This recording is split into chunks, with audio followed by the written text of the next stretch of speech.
Comme vous le voyez, je suis dans un magnifique verger en fleurs. Il fait beau, il fait quasiment 25 degrés, on est le 21 avril, n'est-ce pas? Ça c'est un autre problème. Ce qui nous intéresse, c'est qu'on va faire un maximum de photos avec une lumière pareille, on va s'éclater. The sky is the limit, on va faire un peu de tout, on va faire du paysage, on va faire des plans rapprochés, on va faire on va jouer avec la profondeur de champ, on va faire de la macro, on va laisser l'imagination au pouvoir. Hein, on va voir.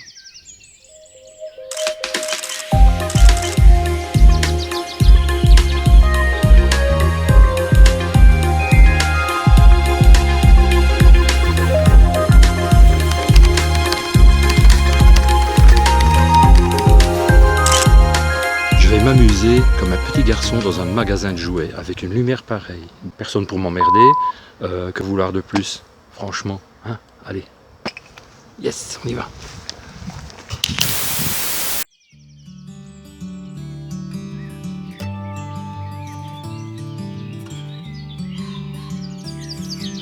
Je vous emmène donc pas très loin, au milieu de rangées de milliers d'arbustes avec leurs myriades de fleurs. Je pense que ce sont des pommiers d'ailleurs. Et vous allez voir, il y a tellement de petites merveilles à photographier, sans aller au bout du monde, que franchement ça vaut la peine de passer un peu de temps dans cet endroit magnifique et paradisiaque.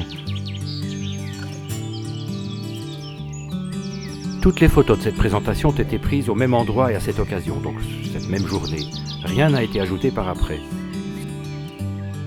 Ces plans sont pris parfois au ras des pâquerettes, si j'ose dire, ou plutôt des pissenlits en l'occurrence. Alors d'autres sont pris à hauteur normale, d'autres avec des angles différents, etc. Si j'avais eu un drone, peut-être que je l'aurais utilisé. Tiens, bon, ce sera pour une prochaine fois.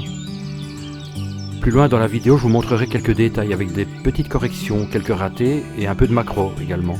Et de jolies surprises, évidemment. Pour le matériel utilisé, c'est indiqué dans le texte en ligne sous la vignette.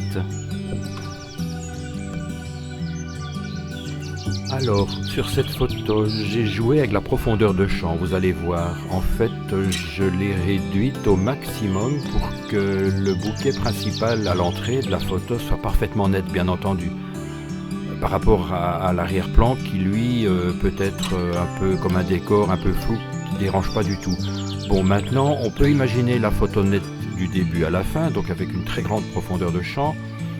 Mais dans ce cas, je ne suis pas persuadé qu'elle apporterait autant de poésie avec une surcharge d'infos. En fait, le regard se perd un peu. Tandis que quand c'est bien net sur l'avant-plan, donc sur le bouquet, ce que je vais appeler le bouquet, je trouve que ça fonctionne mieux, quoi.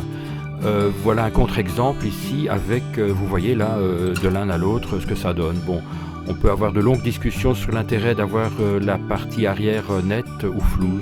C'est un peu comme chacun le veut. Alors ici, un gros plan sur la fleur raconte toute une histoire en fait. Je trouve que cette photo fonctionne bien dans la mesure où elle plairait bien par exemple à un magazine double page ou bien une photo avec un texte qui se trouve sur la partie floue, donc la partie droite avec les titres et le petit texte.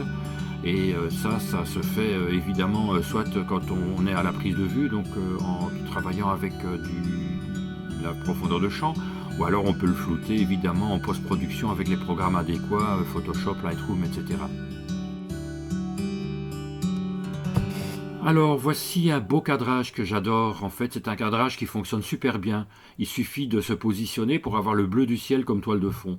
Donc vous voyez tout de suite ce que je veux dire, hein, un éclairage direct du soleil, des couleurs bien saturées et le ciel bleu à l'arrière, ou gris, hein, ça peut être gris aussi, ça peut marcher, mais bon, c'est quand même plus sympa quand le ciel est bleu.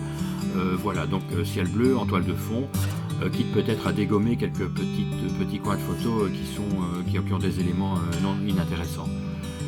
Ça marche également avec des coins sombres. Par exemple, on peut prendre un fond naturel qu'on trouve là dans une zone plus obscure du jardin ou à l'ombre d'un buisson ou dans une zone plutôt sombre. Donc il suffit de bien cadrer, quoi, comme on le voit sur ces photos.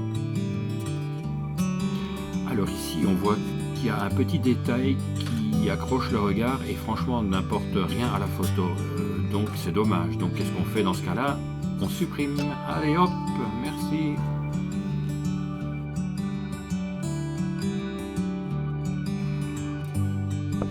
Alors voici un exemple d'une sympathique petite correction que j'ai faite.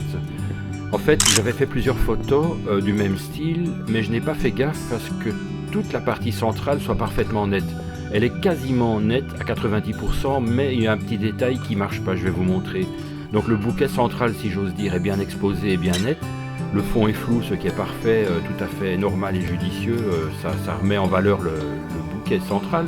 Par contre, la petite fleur du bouquet, la principale au-dessus, là, est un peu floue, vous voyez là. Donc je trouve que ça nuit à la photo si l'on y regarde de près. Un peu le maillon faible, quoi. Et toute photo qu'on peut améliorer est une photo ratée, n'est-ce pas? Donc, comme j'avais pris plusieurs photos de valeur inégale de cette partie centrale, que j'appellerai le bouquet, je me suis amusé à reprendre la même fleur nette sur une autre photo et je l'ai ajoutée ici, en détourant tout simplement. Un petit copier-coller, une petite correction à faire, et voilà, ça marche.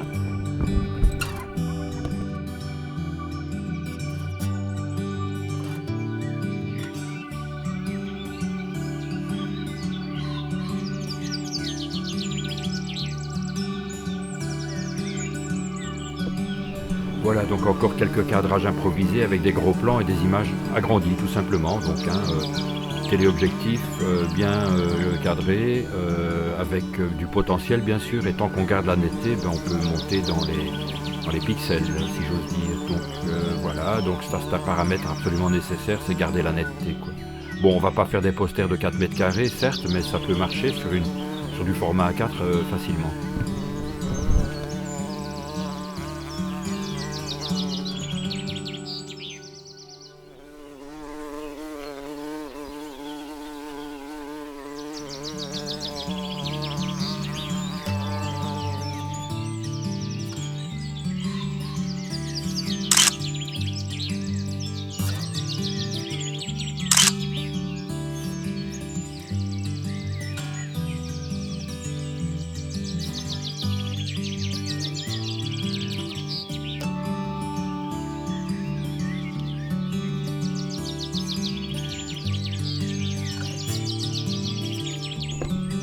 Voilà, j'espère que ça vous a plu. N'hésitez pas à commenter, n'hésitez pas à liker, surtout n'hésitez pas à vous abonner.